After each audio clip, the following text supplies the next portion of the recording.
Dr. Hana Kim wiped the sweat from her forehead as she bent over the scanning machine in the quiet lab. The space station felt cold and empty at night, but she liked working alone. For 3 years now, she had been studying alien biology on Coalition, Station Kepler 7, and every day she learned something that made her stomach turn. Tonight was different, though. Tonight she had found something that could change everything. The blue glow from her computer screen lit up her tired face as she read, through files that were supposed to be secret. Her hands shook a little as she clicked through page after page of reports. Each one told the same story over and over again. Advanced civilizations would be discovered by the Galactic Coalition. Within a few years, those same civilizations would mysteriously collapse, leaving behind only simple farming communities who were grateful for Coalition protection. Hana had seen this pattern 47 times now. 47 different worlds. 47 different species who had once built starships and quantum computers, now reduced to growing crops under alien supervision. The worst part was how the Coalition wrote about it. They called it mercy. They said these species were lucky to be saved from their own destructive nature. They claimed that advanced technology only led to war and suffering, so it was better for everyone if the Coalition managed such dangerous things. But Hana knew the truth now. The Coalition had not saved anyone. They had destroyed them. A soft hiss filled the lab as the automatic door opened. Hana quickly switched her screen to a harmless research report about plant growth rates. Her heart pounded as footsteps approached. Her workstation. "Human Kim," came the cold voice of Overseer Talvek. The tall Zephyrian stood behind her, his crystal-like skin reflecting the lab lights in strange patterns. "Your work hours are highly irregular. The Coalition values proper rest cycles for all protected species." Hana kept her eyes on the screen and bowed her head slightly. "Yes, Overseer. I was just finishing some important research on food production. Efficiency. I thought it might help increase yields on the human agricultural worlds." Talvek moved closer, and Hana could smell the strange metallic scent that all Zephyrians seemed to carry. "Your dedication is noted, Human Kim. However, curiosity, beyond assigned parameters, can be dangerous for developing species. Focus on your designated tasks only." "Of course, Overseer. I understand completely." The alien studied her for a long moment, his black eyes showing no emotion at all. Finally, he turned and walked away, his footsteps echoing in the empty corridor. Outside, Hana waited until she was sure he was gone before switching back to the classified files. Her hands were steadier now, but her mind was racing. She pulled out a small communication device that looked like a medical scanner. To any Coalition security system, it would appear perfectly normal. But hidden inside was technology that could send messages across the galaxy without being detected. She typed quickly. "Pattern confirmed.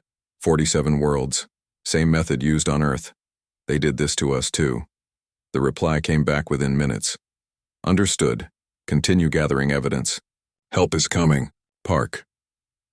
Commander Wook Park led the human resistance from a hidden base somewhere in the outer rim of the galaxy. Most people thought the resistance was just angry farmers and factory workers who could not accept their new place in the galactic order. They had no idea how organized and advanced the movement had become.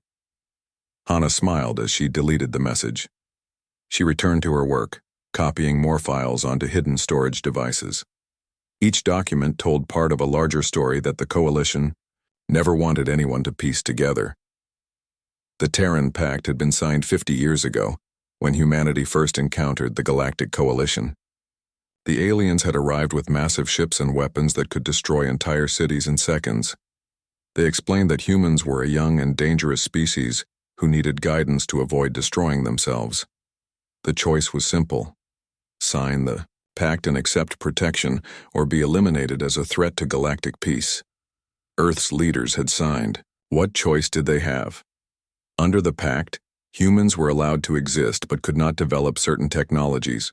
No advanced weapons, no faster-than-light travel, no artificial intelligence beyond simple automation. Human colonies were limited to agricultural worlds where they could grow food for the Coalition. It was presented as a fair trade. Food for protection. But now Hana understood the real purpose. The coalition had perfected a system for eliminating potential rivals while, looking like benevolent protectors, they would find a promising species, force them to sign a similar pact, then slowly strangle their development over generations until they forgot they had ever been capable of more. The brilliant engineers who had built Earth's first space stations were now dead. Their children had been taught to be farmers. Their grandchildren knew only how to plant crops and tend livestock. In another generation or two, humans would probably forget they had ever reached for the stars. But the coalition had made one critical mistake.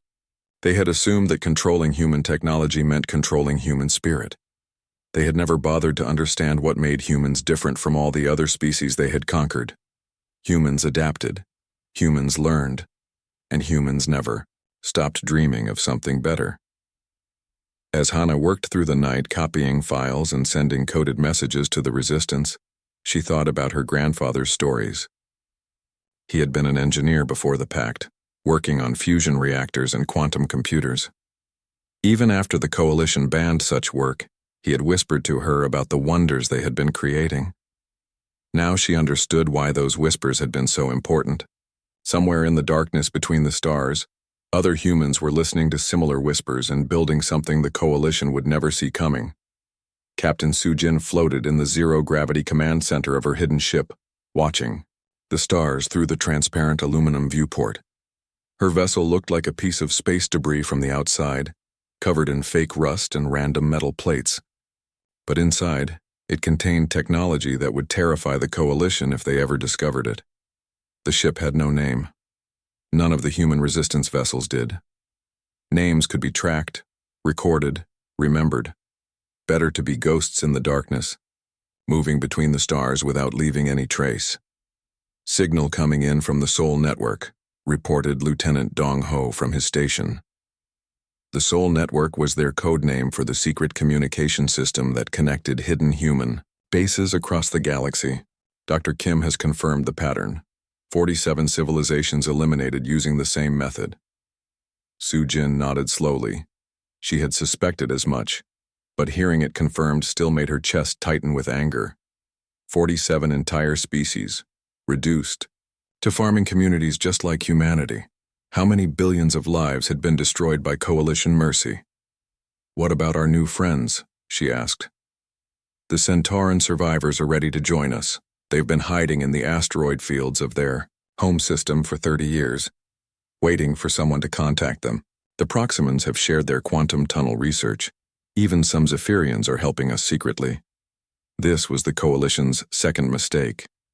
They assumed that every member of their alliance agreed with their methods, but not every species enjoyed watching others suffer. Some had consciences that troubled them in the quiet hours of the night. Engineer Tae-Wan pushed himself away from his workstation and drifted toward the captain. The adaptive armor tests are complete. The biological components are working perfectly. Our ships can literally evolve during combat now. Sujin smiled. This was humanity's greatest secret. While the Coalition had focused on controlling human technology, they had never understood human creativity. Humans did not just build machines, they built machines that could think, adapt, and improve themselves. Show me, she said. Tae-Wan activated a holographic display that showed the ship's outer hull. At first glance, it looked like normal metal plating. But as Sujin watched, the surface began to shift and change. Tiny organisms, invisible to the naked eye, moved through the hull like living cells. They could repair damage, change the ship's shape, even alter its energy signature to confuse enemy sensors. The biological computers are based on modified human neural tissue, Tae-Wan explained. They learn from every encounter and share information with other ships through quantum entanglement. Every battle makes our entire fleet smarter and stronger. The Coalition used static technology. Their ships were built in factories and never changed. Human ships were grown in laboratories and evolved constantly. It was the difference between a rock and a living creature. How many ships do we have now? Sujin asked. 17 in this sector. Another 43 scattered across the outer rim. more being grown every day. The Coalition has no idea we exist. This was because humans had learned to be invisible. They built their bases inside asteroids powered by fusion reactors that produced no detectable signatures. They grew their food in hidden gardens, recycled their waste completely, and never left any trace of their presence. To Coalition sensors, the outer rim appeared empty and lifeless.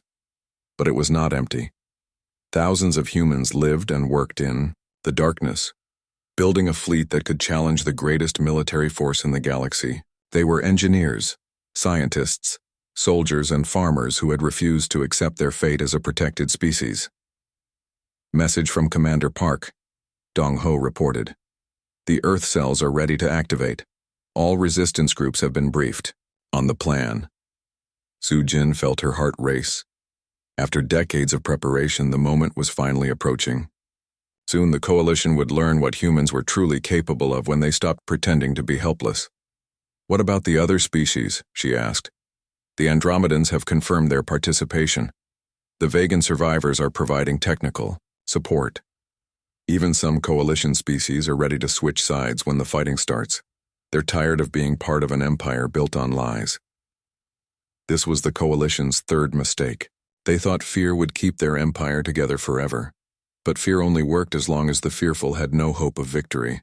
Once that hope appeared, fear became fuel for rebellion. Su Jin looked out at the stars again. Somewhere out there, Dr. Hana Kim was gathering evidence of Coalition crimes. Somewhere else, human engineers were growing new ships from modified organic compounds. In hidden bases throughout the galaxy, oppressed species were learning to build weapons that could pierce Coalition shields. The Terran Pact had been designed to keep humanity weak and dependent. Instead, it had forced them to become something new. Something the Coalition had never encountered before. Set course for the Kepler system, Su Jin ordered. It's time to pick up our scientist. As her ship changed course, its living hull rippled, like water. Sensors that should have detected the movement registered only empty space.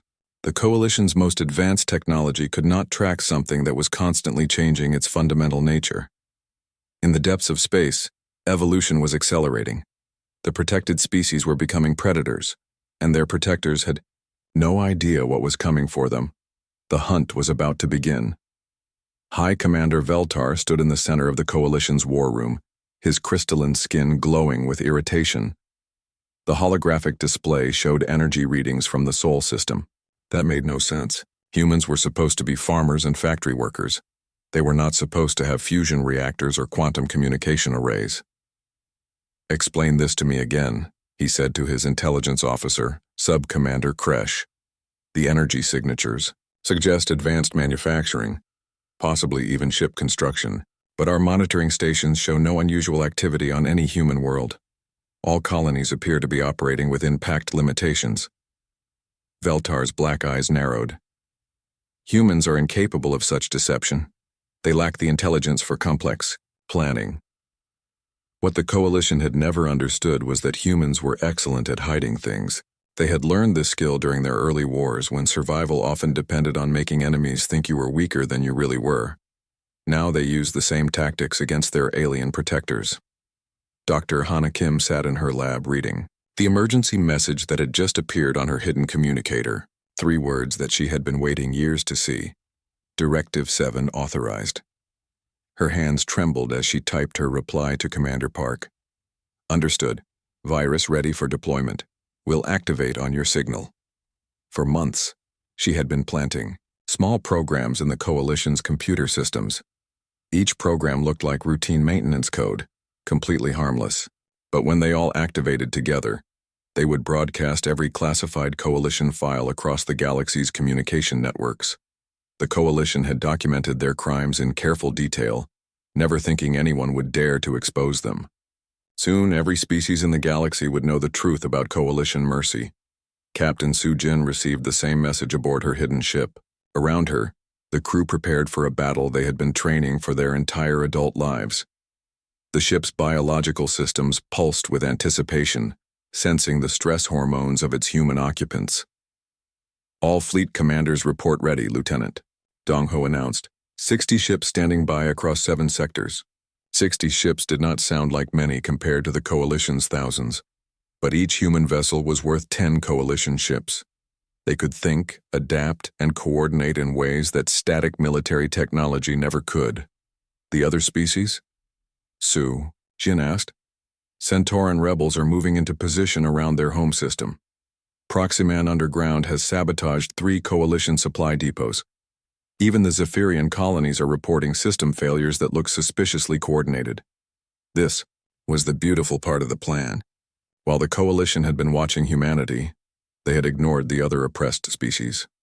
Humans had spent decades making contact with survivors and resistance groups, sharing technology and tactical knowledge. Now, dozens of species were ready to strike simultaneously. High Commander Veltar stared at the reports flooding into his command center. Energy spikes across 17 systems, communication failures on 12 worlds, unidentified ships appearing on sensors before vanishing again. It was impossible. No single species could coordinate such widespread activity. "Sir," Kresh said urgently, "we're receiving massive data transmissions on all frequencies. Someone is broadcasting classified Coalition archives." Veltar felt his confidence crack. "Cut all external communications immediately." "I cannot, sir. The transmissions are coming from inside our own systems. Our computers are broadcasting against our commands." On Coalition Station Kepler 7, Dr. Hana Kim smiled as alarms began sounding throughout the facility. Her virus had activated perfectly, turning the Coalition's own communication network against them. Every secret file, every classified report, every document detailing the systematic destruction of 47 civilizations was now being transmitted to every inhabited world in the galaxy. Overseer Talvek burst into her lab, his crystal skin flashing with panic colors. "Human Kim, you will explain these system malfunctions immediately." Hana stood up slowly, no longer bothering to bow or show submission. "I am afraid I cannot do that, Overseer, but I can tell you what is about to happen." Before Talvek could respond, the station shook violently. Through the lab's viewport, Hana could see shapes moving in space, ships that had not been there moments before, emerging from what looked like empty vacuum. The human fleet was no longer hiding. Captain Sujin watched Coalition patrol ships scramble to respond to her sudden appearance. Their movements were predictable, following standard military doctrine that had not changed in centuries. Human ships moved like living things, flowing around enemy formations and striking from unexpected angles.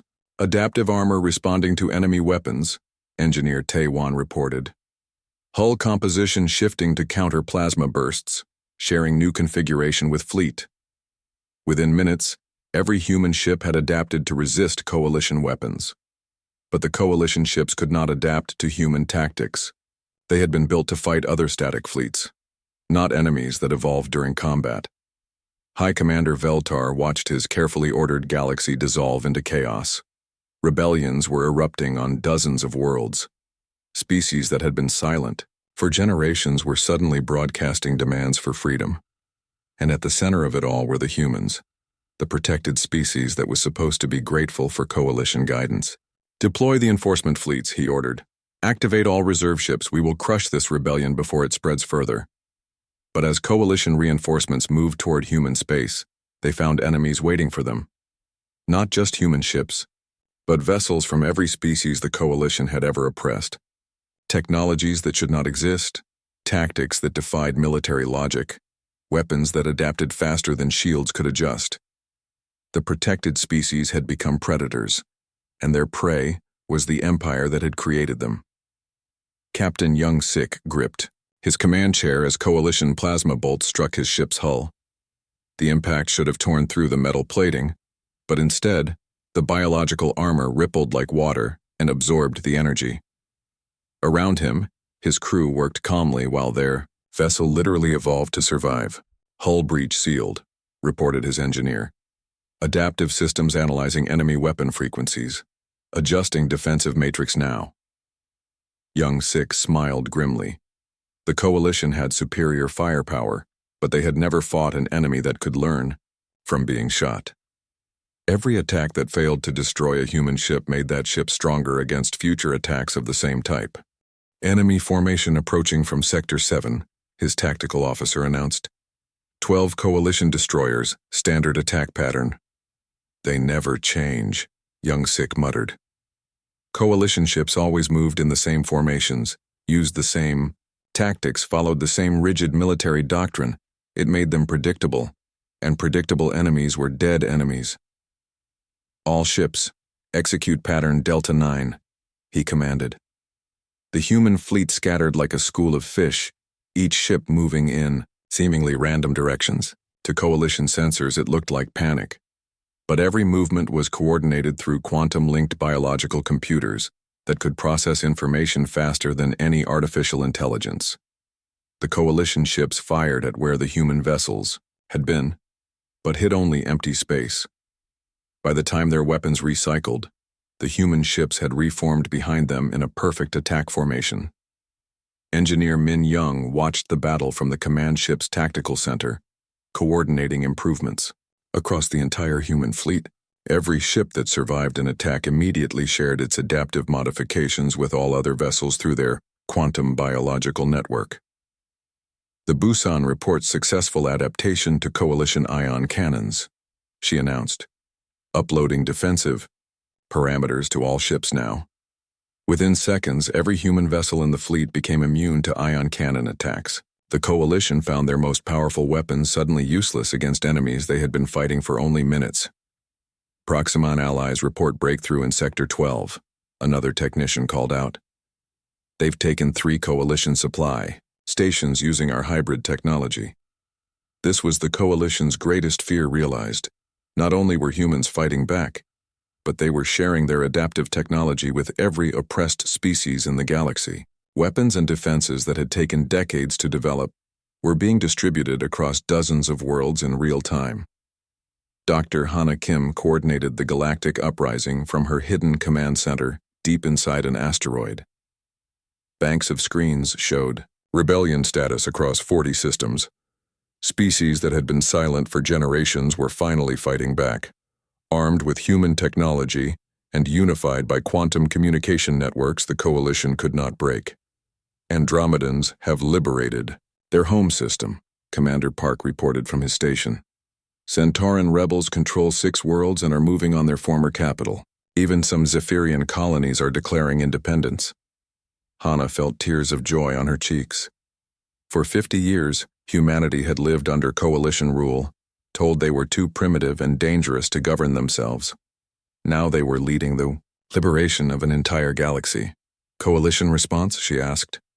Panic, Park replied with satisfaction. Their rigid command structure cannot adapt to simultaneous uprisings. Every time they move forces to crush one rebellion, 2 others break out behind them. The coalition had built their empire on the assumption that superior technology would always defeat inferior numbers, but they had never faced enemies who could make their technology obsolete in real time. High Commander Veltar stared at the tactical displays in growing horror. His enforcement fleets were being systematically destroyed by forces that should not exist. Human ships moved with organic fluidity, adapting to every weapon his forces deployed. Worse, they were coordinating with dozens of other species in ways that defied everything he understood about military science. How are they communicating? He demanded. Our jammers should block all signals. They appear to be using quantum entanglement, sir. Sub-Commander Kresh replied nervously. Their biological computers are linked at the subatomic level. We cannot disrupt their coordination without destroying space itself. Veltar felt his confidence crumbling. The coalition had ruled the galaxy for 1,000 years through technological superiority. Their weapons were more powerful, their ships more advanced, their military doctrine perfected through centuries of conquest. But none of that mattered against enemies who could evolve faster than static technology could adapt. Deploy the planet. Killers, he ordered desperately. If we cannot control these species, we will eliminate them. But even the coalition's most powerful weapons proved useless against distributed enemies. Planet killer missiles found their targets surrounded by adaptive shields that absorbed and redirected the massive energies. Space stations that should have been destroyed instead became energy collectors, powering even more advanced human technology. Captain Su Jin led the final assault on Coalition Sector Command, her evolved ship now barely recognizable as the rusty scrap metal it had once resembled.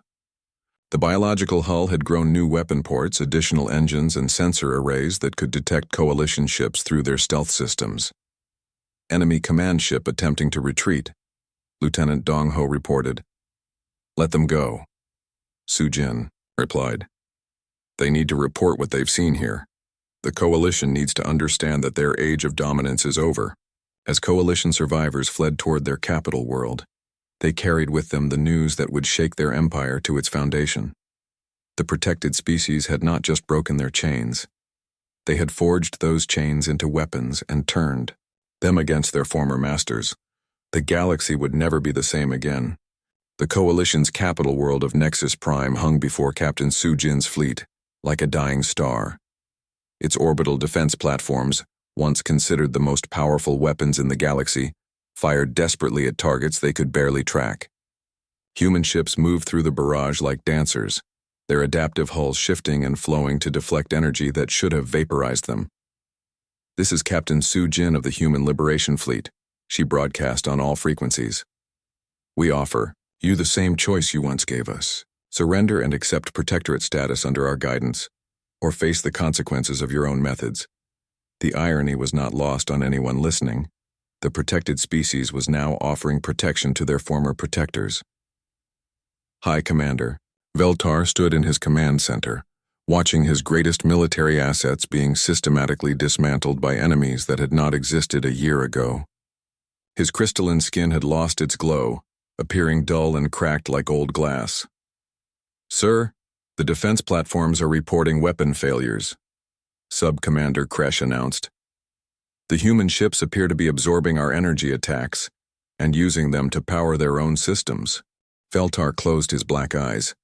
This was impossible according to every law of physics he understood, but the humans had rewritten those laws, creating technology that grew stronger through conflict instead of being weakened by it.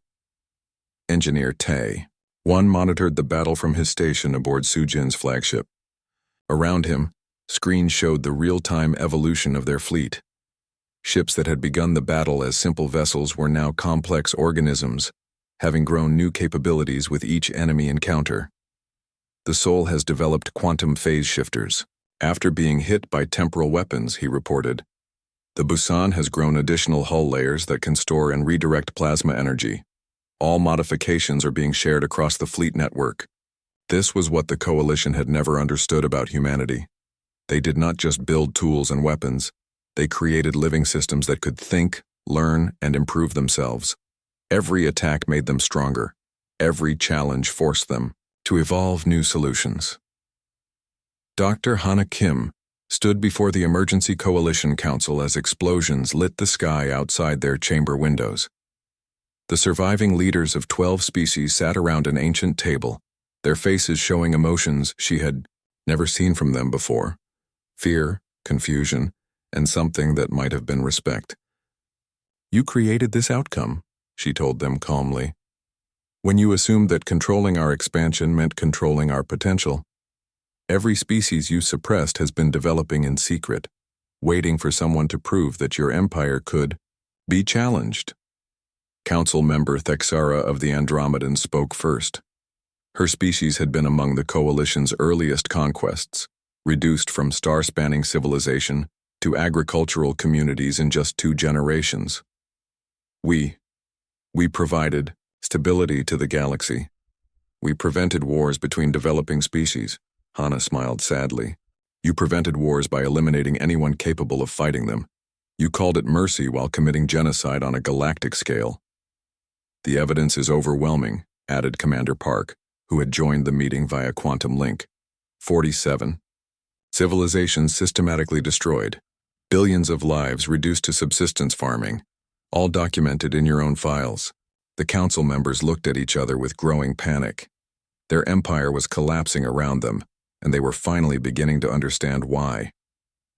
Outside, the battle for Nexus Prime continued. Coalition ships fought with desperate courage, but courage could not overcome obsolete technology.